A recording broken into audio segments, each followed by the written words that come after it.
Lundi 13 avril 2020, mesdames, messieurs, bonjour. Les titres du journal. Les chrétiens du monde ont célébré ce dimanche la fête de Pâques, une célébration un peu particulière en raison de la pandémie du Covid-19. Comment les chrétiens du Bénin ont vécu cette journée, on en parle. Lutte contre le coronavirus, des artistes du continent mettent leur notoriété au service du combat contre cette maladie, une mobilisation qui prend des formes multiples et témoigne d'une préoccupation à la mesure du danger inhérent à la pandémie. Et puis, accident vasculaire cérébral, les femmes enceintes ne sont pas épargnées. Cependant, des précautions sont à prendre pour prévenir le mal lorsqu'on est en état de grossesse.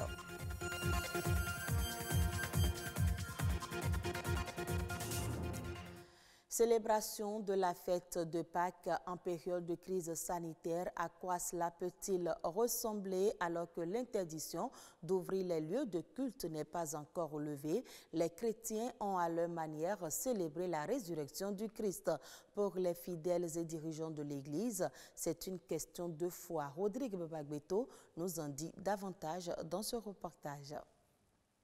C'est bien la première fois que ce lieu de culte pour chrétiens est fermé un jour de commémoration de la résurrection de Christ, une situation due à la crise infligée par le Covid-19. Les portes de l'église sont closes, mais difficile pour certaines familles de déroger à ce qui est une règle pour les chrétiens, la célébration de la Pâque. C'est le cas de cette fratrie. Les cultes sont pour le moment interdits et Dieudonné réunit sa famille aux premières heures de ce dimanche pour la célébration du Christ ressuscité.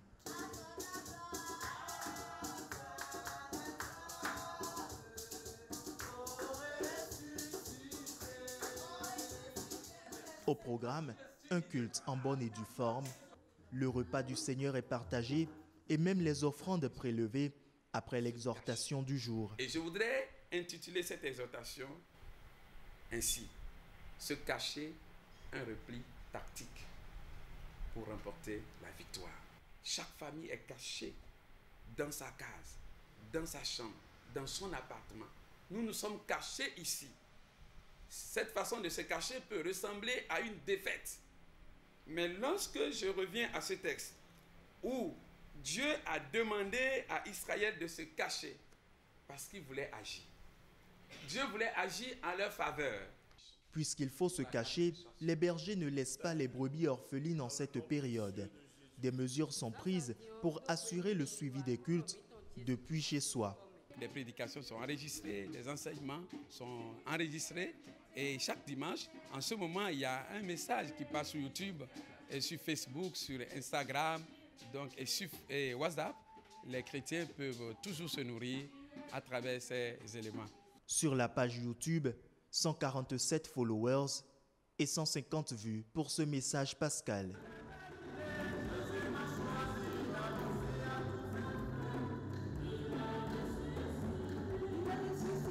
La distanciation sociale adoptée ici par le chœur Saint-Jean-Paul II n'empêche en rien les mélodies de parvenir aux fidèles présents aux côtés d'un poste radio, devant un smartphone ou encore un ordinateur. Tout est mis en œuvre par l'archidiocèse pour faire vivre la messe pascale aux chrétiens. Les réseaux sociaux comme la radio ont permis de créer une synergie des cœurs autour de notre archevêque de Cotonou qui est le principe d'unité, le cordon ombilical de notre Église. Il dit la messe et l'ensemble des fidèles de leur maison écoutent et participent à cette messe. Aujourd'hui, par exemple, nous avons obtenu jusqu'à 600 personnes qui ont suivi la messe et qui envoyaient des remarques et commentaires automatiquement. Au départ, on était juste à 10 000, mais aujourd'hui, nous sommes à 24 000 vues. Ici, devant l'église Notre-Dame de la Miséricorde, il est midi, heure habituelle pour la fin de la messe et c'est le calme plat. Aucune voiture à la devanture, situation due bien évidemment au coronavirus. Tous espèrent la fin de cette crise afin de retrouver la communion fraternelle, symbole de la chrétienté. Et puis du collectif 229 contre le coronavirus à la star congolaise Fally Ipupa, en passant par DJ Kérosène de la Côte d'Ivoire et beaucoup d'autres, les artistes africains se mobilisent eux aussi pour sensibiliser les populations au risque du coronavirus. En chanson et en vidéo, ils ont décidé de mettre leur talent au service de la prévention. Dans cet élément que vous allez suivre, ils nous invitent au bon geste à adopter. Patrick Adjagbodjou a signé l'élément. Un contrôleur DJ, c'est l'arme trouvée par cet amoureux de la musique pour dire halte à l'ennemi invisible, le coronavirus. Corona, tu n'es pas mon ami. Corona, tu n'es pas ma copine. Corona, je ne suis pas ton ami. Corona, tu n'es pas mon copain. C'est pour ça que je te dis Corona, tu vas quitter sur le côté parce que tu ne peux pas passer par moi, Corona. Ici et ailleurs, chacun s'y prend à sa manière pour afficher sa haine contre cette pandémie qui vient à la charge avec son lot de psychose. Au Bénin, il faut éviter à tout prix d'être une victime du Covid-19. Pour cela, 15 artistes forment de leur voix une barrière, Corona Blocus.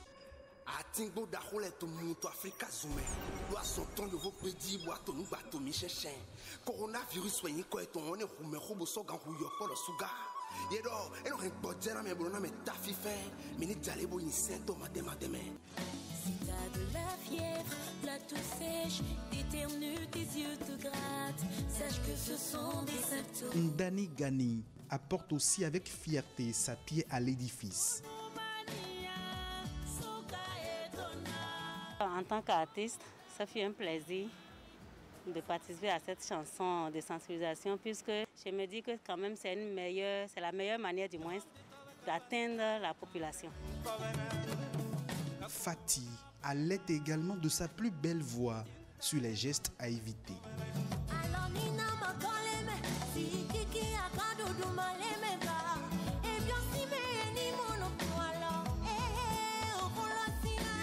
Une partition enchaînée par Adjima, Le Bim, José Elmar, Fafa Rufino, Sergent Marcus et celui qui porte la voix de l'ancienne génération.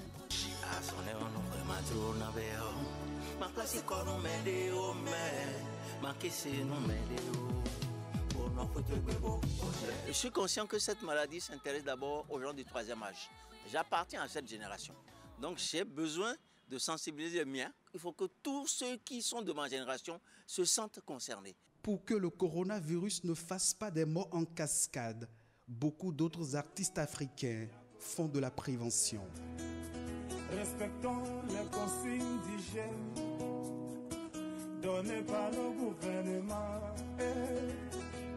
Fally Ipupa, obligé de rester confiné, se laisse aussi aller à son inspiration musicale et sensibilise en mode acoustique. Confinement, oui, oui, oui, oui. Rester à la maison, oui, oui, oui, oui. Entre déni de la maladie pour certains et insouciance pour d'autres, plusieurs personnes banalisent les mesures barrières. Erreur. Le Covid-19 fait des morts et personne n'est épargné. Autre élément dans ce journal, c'est un trouble vasculaire cérébral qui touche les vaisseaux sanguins qui conduisent le sang au cerveau. L'attaque cérébrale ou AVC est la première cause de handicap acquis de l'adulte et la deuxième cause de démence après la maladie d'Alzheimer. Cependant, la femme en état de grossesse peut-elle être atteinte de cette maladie? Oui, nous répondent les médecins. Une équipe de notre rédaction a rencontré un neurologue qui fait part des facteurs de risque de l'AVC chez la femme enceinte et surtout comment s'y prendre pour l'éviter. L'AVC chez la femme enceinte est heureusement très rare. C'est une pathologie qui, même quand c'est rare, est liée à certains facteurs de risque. La grossesse elle-même étant déjà un facteur, le premier facteur, du fait de la modification physiologique de la femme, où son battement de cœur s'élève, le volume sanguin est élevé et il y a la modification de ses vaisseaux sanguins.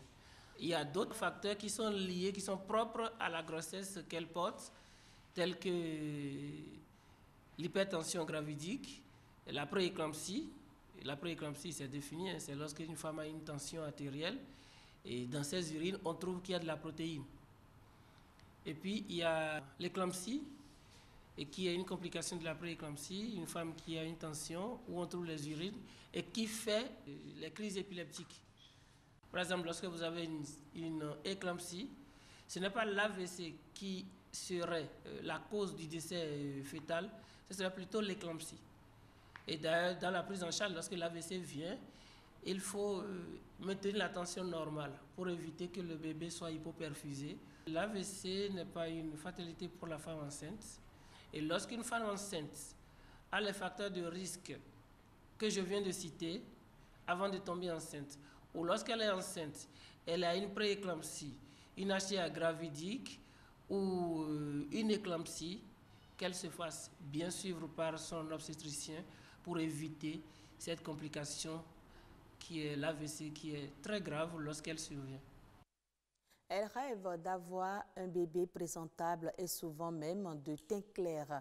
Ces femmes mères de famille qui appliquent des produits éclaircissants sur la peau de leur bébé pour éviter qu'il ne noircisse, un phénomène qui, semble-t-il, n'est pas sans conséquence sur la peau des enfants. Éléonore Lanouin, Boris Aïna et Amitié Sagedi ont cherché à comprendre les précisions dans ce reportage. J'ai utilisé ça plusieurs fois parce que ça fait du bien aux enfants pour la peau, ça garde les teints, ça enlève les taches. C'est la nouvelle tendance, avoir des bébés de peau claire et lisse. Pour y arriver, tous les moyens sont bons. Certaines femmes nourrices font des compositions de pommades de tout genre. Je vends des pommades aux femmes. Elles font le mélange qu'elles passent à leurs enfants. Beaucoup d'enfants viennent ici pour qu'on puisse leur proposer des pommades pour leur bébé. Ça fait beaucoup de choses contre les imperfections. Ça hydrate la peau du bébé, ça garde le teint du bébé, ça n'éclaircit pas trop. Erreur.